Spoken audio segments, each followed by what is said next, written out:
जी students, कैसे हैं आप? मैं आपका फिजिक्स टीचर तलहा उबैद और आज हमने चैप्टर 8 का लेक्चर नंबर 7 करना है, जिसमें हमारे टॉपिक का नाम है प्रिंसिपल ऑफ सुपरपोजिशन और ये एक छोटा सा शॉर्ट क्वेश्चन है। इस शॉर्ट क्वेश्चन में हम ये देखेंगे कि दो या दो से ज्यादा वेव्स को जब आपस में मिलाया जाता है, जब वो आपस में सुपरपोज होती हैं, तो रिजल्टेंट वेव की शक्ल सूरत कैसी होती है। इमेजिन करें कि हमारे पास एक स्प्रिंग है जिसको हमने दोनों तरफ से किसी भी अरेंजमेंट की मदद से बांधा हुआ है और दोनों तरफ से दो पल्सेस हैं जो एक दूसरे की तरफ बढ़ रही हैं। इन दोनों पल्सेस ने एक दूसरे को क्रॉस किया और दूसरे एंड की तरफ जाना शुरू कर दिया। लेकिन आप गौर करें, इसी एनिमेशन को थोड़ा सा रिवाइंड करके देखते हैं। जिस लम्हे में ये एक दूसरे के साथ ओवरलैप कर रही थी, एक दूसरे के अंदर से पास कर रही थी, एक दूसरे को ओवरलैप कर रही थी या सुपरपोज कर रही थी, उस वक्त स्प्रिंग की जो शक्ल है वो थोड़ी सी बड़ी हो गई है। स्प्रिंग थोड़ा सा बड़ा क्रस्ट शो कर रहा है या थोड़ी सी बड़ी पल्स शो कर रहा है। मतलब क्या है, जरा गौर से देखें।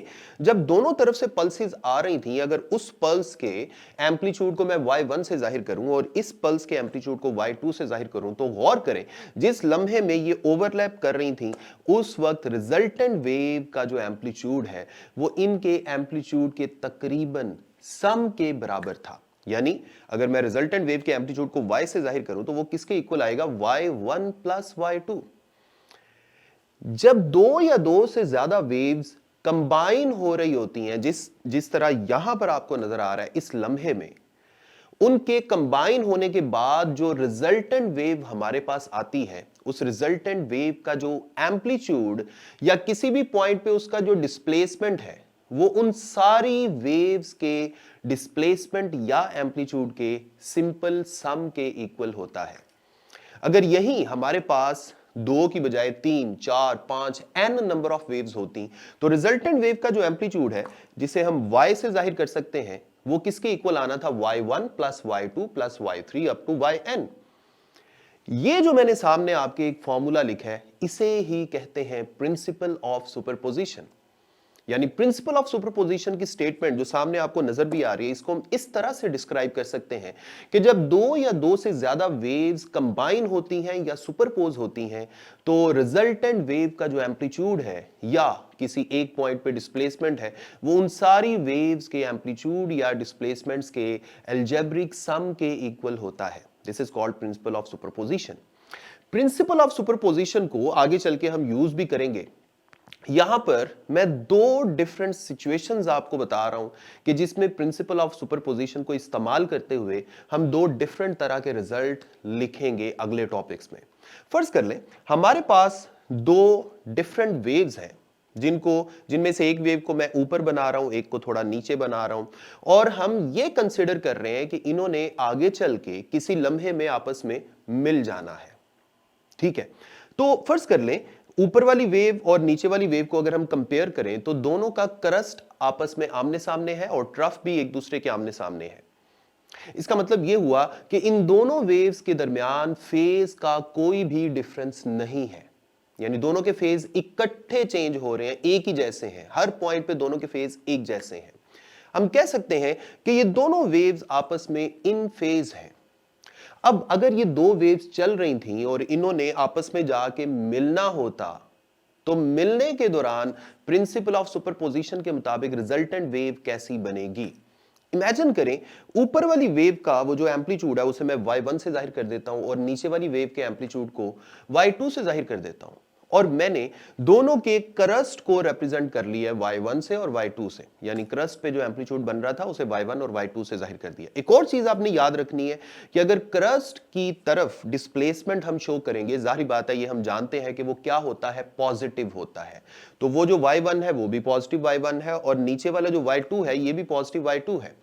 प्रिंसिपल ऑफ सुपरपोजिशन क्या कहता है कि अगर ये दोनों वेव्स आपस में कंबाइन होंगी तो रिजल्टेंट वेव का एम्पलीट्यूड या डिस्प्लेसमेंट किसके इक्वल आएगा? y is equal to y1 plus y2।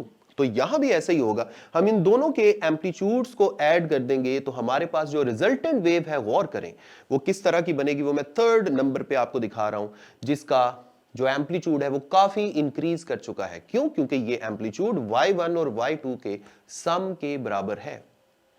लेकिन इमेजिन करें कि दो वेव्स इस तरह से कंबाइन होती हैं जिसमें ये जैसे अभी मैं आपको इस वक्त दिखा रहा हूं, जिसमें एक वेव का क्रस्ट और दूसरी वेव का ट्रफ एक दूसरे के आमने सामने है, यानी इन्होंने एक दूसरे के साथ कंबाइन होना है या मिलना है। तो फिर क्या होगा? अब गौर करें, अगर मैं उस तरफ क्रस्ट और ट्रफ की बात करूं, ये दोनों एक दूसरे के लिहाज से आउट ऑफ फेज है। यानी अगर एक का फेज 0 है तो दूसरे का फेज 180 होगा, यानी दोनों के दरमियान फेज का डिफरेंस 180 डिग्री है। ऐसी सिचुएशन में वेव्स को हम बोलते हैं कि ये आउट ऑफ फेज है। अगर वेव्स आउट ऑफ फेज है तो फिर रिजल्टेंट वेव कैसी होगी, ये मैं अभी आपको दिखा रहा हूं। कंसीडर करें कि उस वेव का जो क्रस्ट है उसके बिल्कुल सामने दूसरी वेव का ट्रफ है। क्रस्ट वाला जो एम्पलीट्यूड है उसे मैं प्लस y1 से जाहिर करूंगा और ट्रफ वाला जो एम्पलीट्यूड है उसे मैं माइनस y2 से जाहिर करूंगा। इसके साथ नेगेटिव साइन क्यों आया है? क्योंकि ये ट्रफ है, क्योंकि ये नेगेटिव साइड पे डिस्प्लेसमेंट शो कर रहा है। अब इन दोनों को कंबाइन करते हुए रिजल्टेंट वेव के एम्पलीट्यूड को अगर मैं y से जाहिर करूं तो y किसके इक्वल होगा? y इक्वल होगा दोनों के एम्पलीट्यूड के सम के, यानी y1 और प्लस और फिर माइनस y2। ये माइनस y2 वाला जो माइनस है ये पीछे प्लस को भी माइनस कर देगा। रिजल्टेंटली हमें क्या लिखना पड़ेगा? y1 minus y2। अब कंसीडर करें कि इस वक्त जिन दो वेव्स को हमने कंबाइन किया है, इसमें ऊपर वाली वेव का एम्पलीट्यूड ज्यादा था और नीचे वाली वेव का एम्पलीट्यूड थोड़ा सा कम था। अब ऊपर वाली वेव का एम्पलीट्यूड अगर ज्यादा था तो इसका मतलब है y1 की वैल्यू ज्यादा थी और y2 की वैल्यू कम थी। तो फिर y1 में से y2 माइनस करेंगे तो आंसर पॉजिटिव आएगा, और अगर आंसर पॉजिटिव आएगा तो इसके सामने जो रिजल्टेंट वेव है उसका एम्पलीट्यूड पॉजिटिव एम्पलीट्यूड शो होगा, यानी उसका क्रस्ट आएगा। क्लियर?